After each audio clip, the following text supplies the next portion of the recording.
ପହଁରା କରି ଏତିକି ଟଙ୍କା ରୋଜଗାର କଲେ ଗଜପତି ମହାରାଜ। ଚଳନ୍ତି ବିଷ୍ଣୁ ଗଜପତି ମହାରାଜ ବି ପାଆନ୍ତି ଦରମା। ଜାଣନ୍ତୁ କେତେ ଟଙ୍କା। ସରକାରଙ୍କ ପକ୍ଷରୁ ଗଜପତିଙ୍କୁ ଦିଆଯାଏ ଭେଟି ଓ ଅନେକ ସୁବିଧା। ମୁଖ୍ୟମନ୍ତ୍ରୀଙ୍କ ସହ ସମାନ ଦରମା କରିବା ପାଇଁ ଦାବି କରିଛନ୍ତି ଲୋକେ।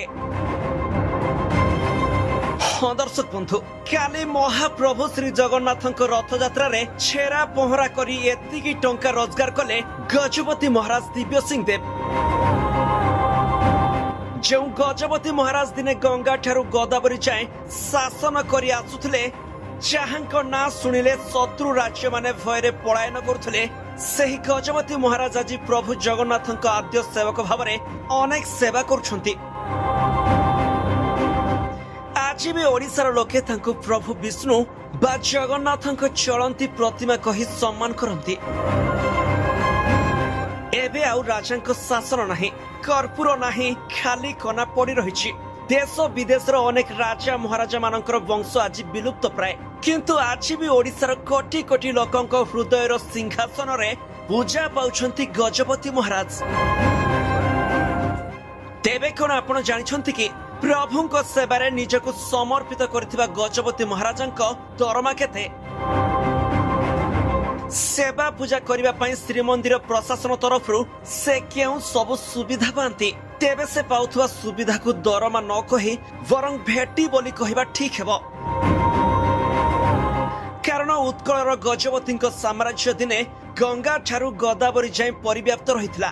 ଆଉ ସେ ହେଉଛନ୍ତି ମହାପ୍ରଭୁ ଶ୍ରୀ ଜଗନ୍ନାଥଙ୍କ ପ୍ରଥମ ସେବକ, ପୁଣି ଭକ୍ତମାନଙ୍କ ଭିତରେ ସର୍ବଶ୍ରେଷ୍ଠ। ଶ୍ରୀମନ୍ଦିରର ପ୍ରତି କାର୍ଯ୍ୟରେ ପ୍ରଥମେ ତାଙ୍କୁ ହିଁ ଖୋଜା ପଡିଥାଏ। ତେବେ ଆପଣ କଣ ଜାଣିଛନ୍ତି କି ଶ୍ରୀମନ୍ଦିରରୁ ପ୍ରଭୁଙ୍କ ସେବା କରି ଗଜପତି ମହାରାଜ କଣ କଣ ସବୁ ସୁବିଧା ପାଆନ୍ତି? ତେବେ ଆସନ୍ତୁ ଜାଣିବା ସେହି ବିଷୟରେ। ତେବେ ଗଜପତି ମହାରାଜ ଶ୍ରୀମନ୍ଦିରର ପରିଚାଳନା କମିଟିର ସ୍ଥାୟୀ ସଭାପତି ଅଟନ୍ତି। ତେଣୁ ତାଙ୍କୁ ମାସିକ ଭତ୍ତା ସହ ଅନେକ ସୁବିଧା ମଧ୍ୟ ପ୍ରଦାନ କରାଯାଏ। ଗଜପତି ମହାରାଜ ସ୍ଥାୟୀ ସଭାପତି ଥିବାରୁ ମାସିକ ଭତ୍ତା 30,000 ଟଙ୍କା ପାଉଛନ୍ତି। କହିବାକୁ ଗଲେ ଗଜପତି ମହାରାଜ ବାର୍ଷିକ 3,60,000 ଟଙ୍କା ଭତ୍ତା ପାଉଛନ୍ତି। ଅନ୍ୟପକ୍ଷରେ ଗଜପତି ମହାରାଜଙ୍କୁ କୋଠ ଗୋଦାମରେ ଦ୍ରବ୍ୟ ଆକାରରେ ପ୍ରତିଦିନ 7 କେଜି 350 ଗ୍ରାମ ଚୁନା ଚାଉଳ ଦିଆଯାଏ। ଏହାକୁ ହିସାବ କଲେ ପ୍ରାୟ ବର୍ଷକୁ 2,600 କିଲୋଗ୍ରାମ ଚୁନା ଚାଉଳ ଗଜପତିଙ୍କୁ ଦିଆଯାଏ। 2010 ଏପ୍ରିଲ ମାସ ପରଠାରୁ 2011 ମାର୍ଚ୍ଚ ମାସ ପର୍ଯ୍ୟନ୍ତ 356 ଦିନରେ 2,582 କେଜି 750 ଗ୍ରାମ ଚାଉଳ ଗଜପତିଙ୍କୁ ପ୍ରଦାନ କରାଯାଇଛି।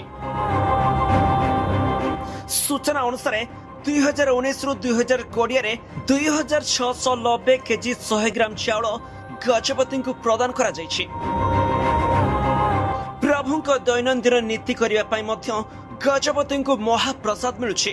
ଯେପରିକି ପ୍ରଭୁଙ୍କର ସକାଳ ଧୂପରେ ବଡ କାନ୍ଦି 3ଟି, ଏଣ୍ଡୁରି 14ଟି, କାକତୁଆ ଛିଲି 4ଟି, ଅଦା ପାଚେଲି 3ଟି, କୁଡିଆ କାନିକା, ଭଜା, ଶାଗ ଏବଂ ବୁନ୍ଦି ଇତ୍ୟାଦି। ଠିକ ସେହିପରି ମଧ୍ୟାହ୍ନ ଧୂପରେ ପୁରୀ, ମିଠା, ବଡ ଅମାଲୁ, ପଖାଳ, ମୁଗ, ମରିଚି ପାଣି, କ୍ଷୀରି, ପଣା, କସର ଆଦି ମିଳିଥାଏ। ଅନ୍ୟ ପକ୍ଷରେ ଗଜପତିଙ୍କୁ ସନ୍ଧ୍ୟା ଧୂପରେ କାକୁଆ, ଫେଣି, ପଖାଳ ଆଦି ଦିଆଯାଏ। ଲକ୍ଷ୍ମୀଙ୍କ ଭୋଗରୁ ବଡ କାକରା, ଖଳି ରୁଟି, ସୁଜି ଓ ଗଜା ମଧ୍ୟ ଗଜପତିଙ୍କୁ ମିଳିଥାଏ। ବଡ ସିଙ୍ଗାର ବେଶରୁ କଦଳୀ ବଡା, ଦକ୍ଷିଣ ଘର ଭୋଗରୁ ମଝାଲ କାକରା, ପହସିକିଆ, ମକଲ ଭୋଗ ଆଦି ବାବଦରେ ଗଜପତି ମହାରାଜାଙ୍କୁ ମିଳିଥାଏ। ଏହି ସବୁ ଜିନିଷ ସହ ଗଜପତି ମହାରାଜାଙ୍କୁ ଭତ୍ତା ଆକାରରେ ଟଙ୍କା ଶ୍ରୀମନ୍ଦିର ପରିଚାଳନାରୁ ପ୍ରଦାନ କରାଯାଏ। ତେବେ ଏସବୁ ସୁବିଧା ଗଜପତି ମହାରାଜାଙ୍କ ସେବା ଆଗରେ କିଛି ବି ନୁହେଁ।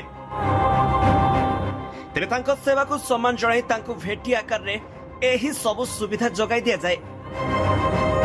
ତେବେ ମୁଖ୍ୟମନ୍ତ୍ରୀଙ୍କ ଦରମା ସହ ଠାକୁର ରାଜା ଗଜପତିଙ୍କ ଦରମା ସମାନ କରିବା ପାଇଁ ଓଡ଼ିଶା ଲୋକେ ଦାବି କରିଛନ୍ତି। Bureau report, G7 Odia.